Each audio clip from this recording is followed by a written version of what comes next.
Well, we all have dreams and goals, right? Maybe you want to be a successful person, or perhaps you want to travel the world, or simply be a better person each day.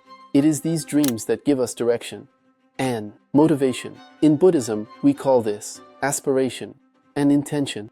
Having a clear aspiration can transform our lives and those around us.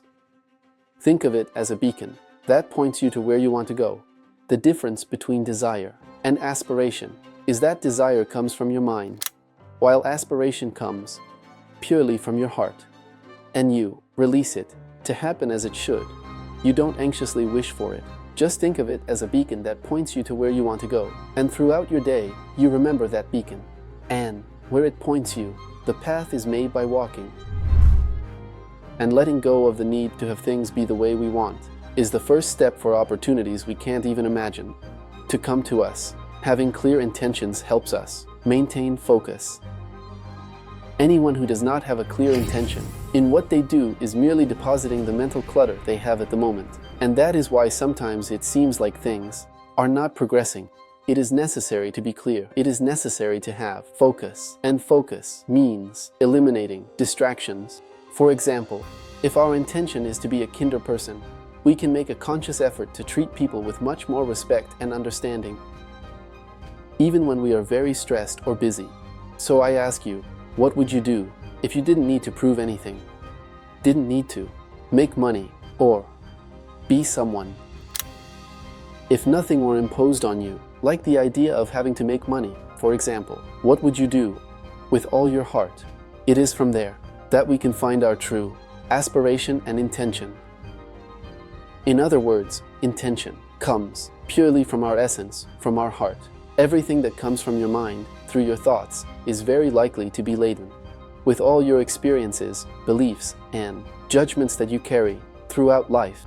And we need to let go. When we set our intentions and aspire to do good, we create a very positive impact on our lives and on the lives of others as well. Every small action, if guided by a greater purpose, will indeed make a big difference. And the best part is that these positive actions tend to multiply, inspiring others to do the same. A practical example is this channel. How many people can I be influencing to see life more positively, to be happier, to deal with conflicts, and to interact with others with much more love and compassion? And we can indeed have a very positive influence on them and lead others to a universal truth, a truth of love with all beings. And it starts here and now, in the present, in your actions, in your daily life. Have you ever learned something valuable from your parents, your grandparents, like a special story, a valuable recipe, or a family tradition? These are the things that pass from generation to generation, creating a connection between the past and the present. In Buddhism, we have something similar, called transmission and spiritual DNA. Spiritual transmission is like passing a torch from a master to a student. This keeps the teachings of the Buddha alive, ensuring that they continue to guide and inspire people over time. When the master teaches a student, he is not just sharing a word, but an energy and a deep understanding that have been passed down through many generations. In a way, that is what we are doing here. Think of spiritual transmission as learning a recipe that has been passed down through generations in your family. Every time you cook this recipe, you are keeping this tradition alive and sharing a piece of your family history. The concept of spiritual DNA refers to this line of teachings that goes from master to student, forming a lineage of wisdom.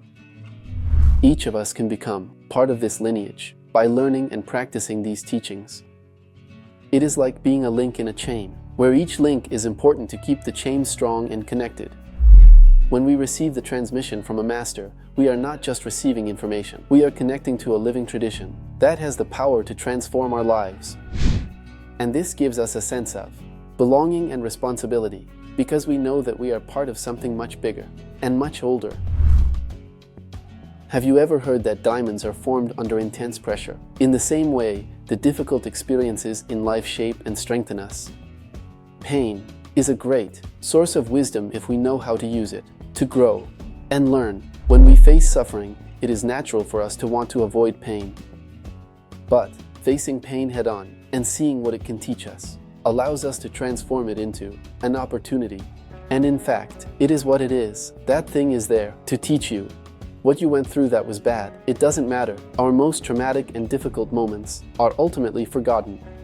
This is a natural response of our brain. And why? Because it should be forgotten. It doesn't matter what you went through, but what it taught you, what it had to show you about yourself. Another important aspect is acceptance.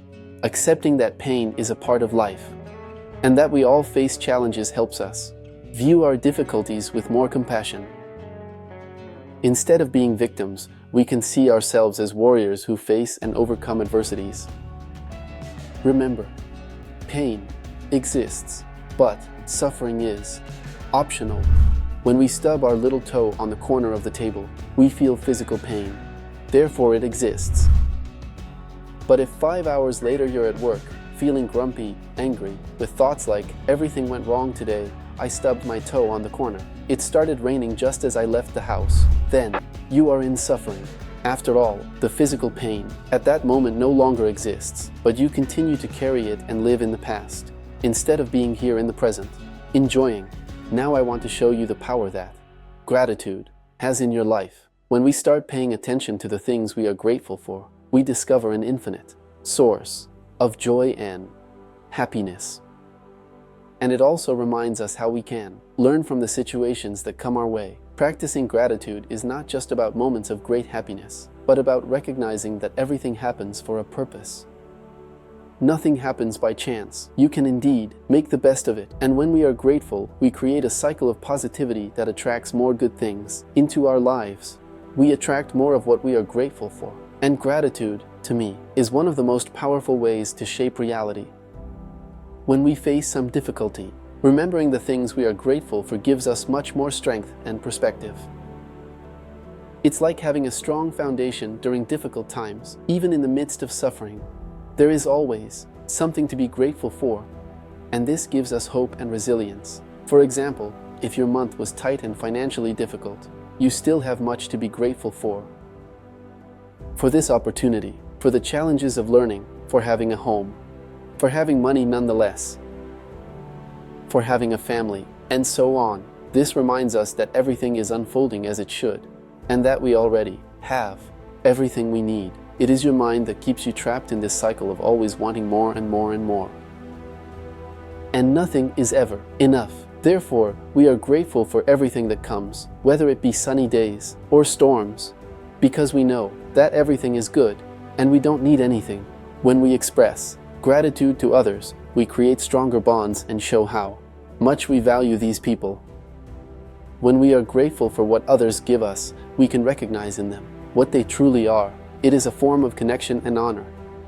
This not only makes all the difference, but it is also very important. Additionally, gratitude helps us live more in the present, instead of worrying about the past or the future, focusing on the good things we have now.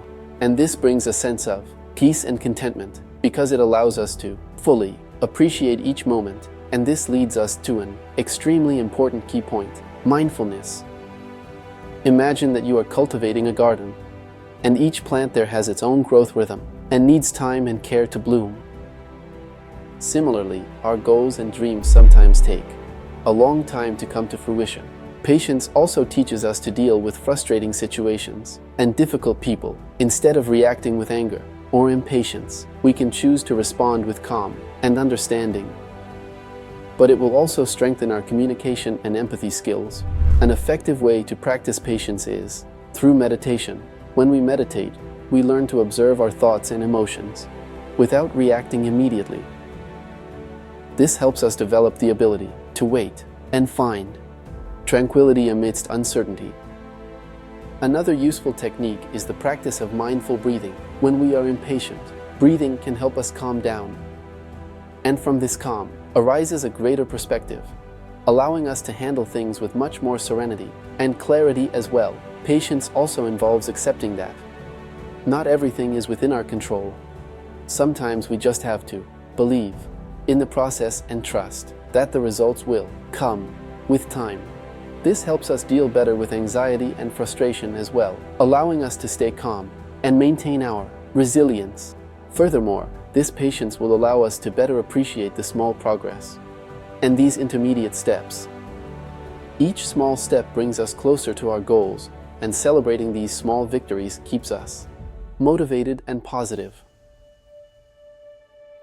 From planting the seed to gratitude to patience, each of these elements is interconnected and contributes to a much deeper and more lasting well-being. When we understand the interdependence of all things, we gain a new perspective on our challenges and achievements. Amid pain and suffering, we can always learn something. This makes our journey much more serene, happier, and more complete as well. May you use this knowledge to live more fully, compassionately, and connected with the world around you. If this video made sense to you, comment happiness so that more people can become aware of their actions. This is a video delving into Buddhist teachings and also my truth, my experience.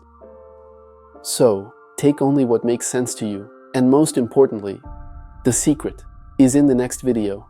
May all beings benefit from these teachings. Tashidlek.